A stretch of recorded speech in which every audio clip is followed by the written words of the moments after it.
What's up, y'all? You're here with Maya the Maverick TV. This is my first official YouTube video. Okay, so if you're subscribed to me, you probably are subscribed because you see all of my food reviews. And yes, I will continue to do those, but I'm in a new city, hence the title of this video. So if you didn't know, I'm originally from Los Angeles, California, specifically Compton, California, and I have uprooted to Houston, Texas. So I am going to be telling y'all things you need to know before you go, okay? So let's get into it. I have my list here, my handy list here, and I'm gonna be letting y'all know, the real deal, okay? So disclaimer, I've been here for about 2.5 months now. So just a little disclaimer, I moved in the summer. So yeah, let's get into it. Number one, okay, so it is the cost of living. So this is what attracted me out the gate, right? Because you get more bang for your buck. If you're frugal like me, then this is a good city for you.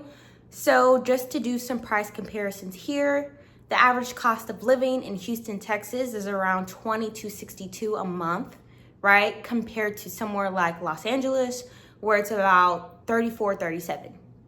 So what are you saving? You're saving about $1,200 per month, right? By living in Houston, Texas. Okay. And then you have things that factor in, such as like gas prices. We're extremely different. Gas out here is about $2.95 a gallon, whereas LA, it's closer to $6. Let's see what else. Mainly gas, property. I wouldn't say, things like food and all of the other stuff, that's going to be around the same thing. And depending on what place, you live in and what area of Houston, it could be very expensive. And that's the way Houston earns their money, right? Because there's no personal income tax. So a lot of things are driven through sales tax, just FYI. But, let's say you're making $60,000 in California, that's actually closer to $70,000 in Texas. So just giving y'all a little comparison here. And if I'm a little off, do not come for me, okay? I have done some research, but if you disagree respectfully. Thank you. Secondly, let's get into culture and diversity. Okay, so Houston, Texas was actually ranked the most diverse large city, right? And this was from Wallet Hub in 2021. So just from my personal experience, Houston is literally so diverse. Like literally everywhere you go, there's just like different people, and obviously that filters into the food. We're gonna get into that next. But the diversity is outrageous, and that's something that I look forward to in a community that I'm gonna live in. So that was another factor that played into my move. Let's get into number 3, right? This is super, super, super important. Drum roll, please. And that is food. Okay, so if you think about it, if we look at the state map, right, the USA map, we have New Orleans and we have Mexico, which are neighbors of Texas. So what do you think the largest influences are? We got a lot of good Mexican food and we got a lot of good Cajun food, right? So New Orleans inspired. And I haven't dibbled and dabbled in the Cajun food too much because my number one cuisine is Mexican food. Like if you see my food reviews, it's a lot of Mexican food. I love it, and the food is so good here. I don't really eat out too much, but when I do, there's a lot of places that I do recommend. So if you do want some of those recommendations, if you're thinking about moving in general, like please feel free to DM me or message me, and I'm happy to answer anything. Okay, let's get into number 4. And this is weather. Y'all, I have to say, personally, this is probably the only downside to living in Houston.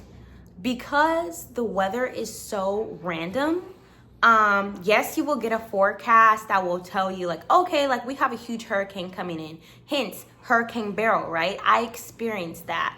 And I was only about a month in living here, and I had to experience the hurricane and my power being out. And that's something I definitely never been through, right? That's not something that largely affects Los Angeles. So going through that, I was like, wow, this is a huge like personal like development little era, like character development, right? Like now I know what to do for next time. But it's serious because, right, if you don't have certain resources, if you're not privileged enough to be able to pivot so easily during times like that, then it can definitely be hard because you experience, your refrigerator being out. Now you have to throw out all your groceries and now you have to buy a new one. That's going to set someone back. So there's a lot of downsides when it comes to the weather. And I'd say that has been probably the hugest con, or maybe the only, no. Number one con, if moving to Houston, Texas. I'd say number two is that I'm a huge beach girl. The closest beach here is Galveston, and nobody likes it, right? Because it's like dirty. It's actually super hot on the beach. You'd think it'd be cooler, and it's super hot on the beach.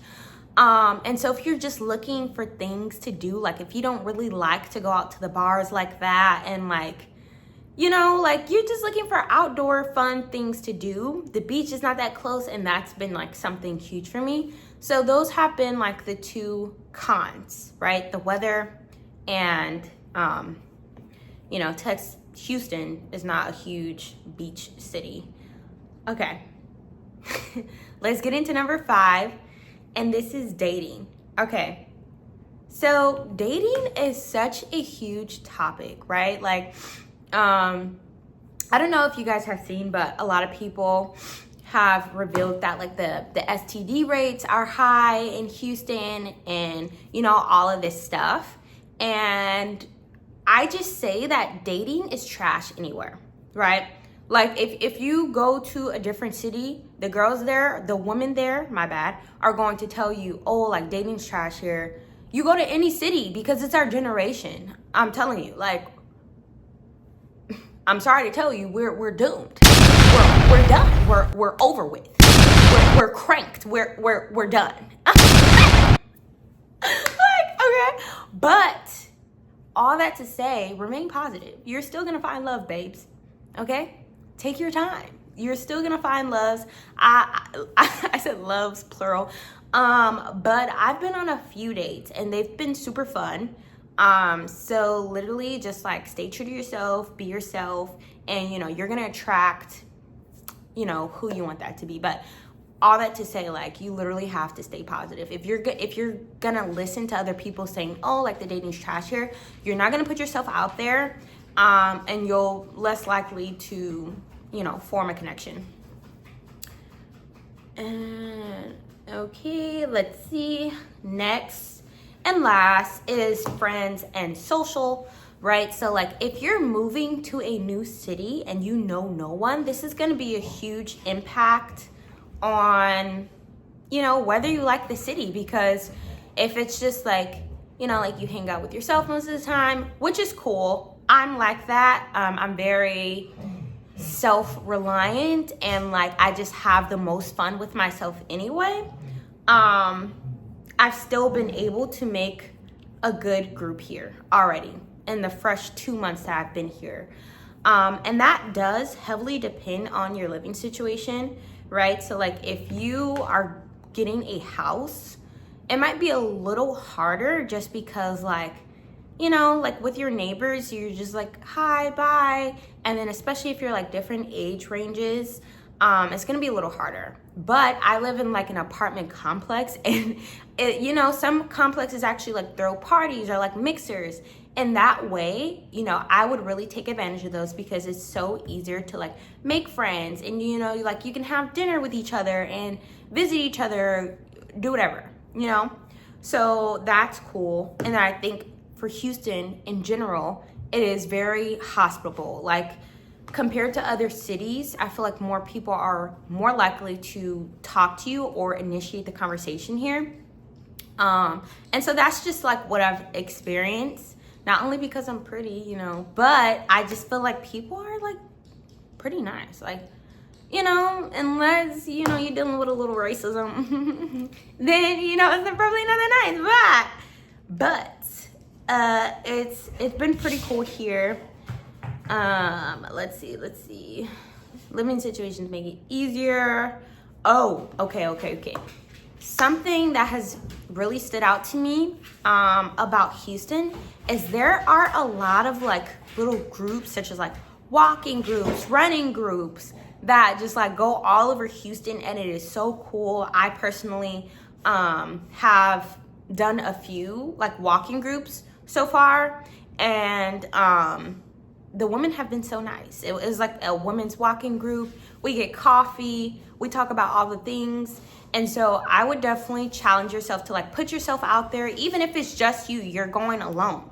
Go alone, because a lot of people that are going alone as well, or they're new to Houston as well. So I would definitely visit those. And if you're interested and you want to know their tags, I can actually put them here in this video. So I'll put them right here.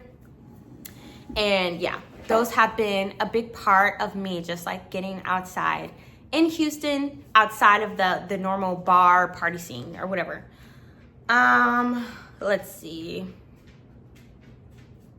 Yeah, that's pretty much it. If you think there's anything I missed here in this video, let me know, because I am definitely interested in doing a part 2, because I think Houston is so huge, and right, my experience might change as I go along, but honestly, I feel like I've gotten a pretty good understanding so far. Yeah, and if you liked this video, make sure you subscribe, okay? Because I'm coming with the content. This was my first official video, but like you're going to be seeing more of me down your timeline. So at this point, get used to it.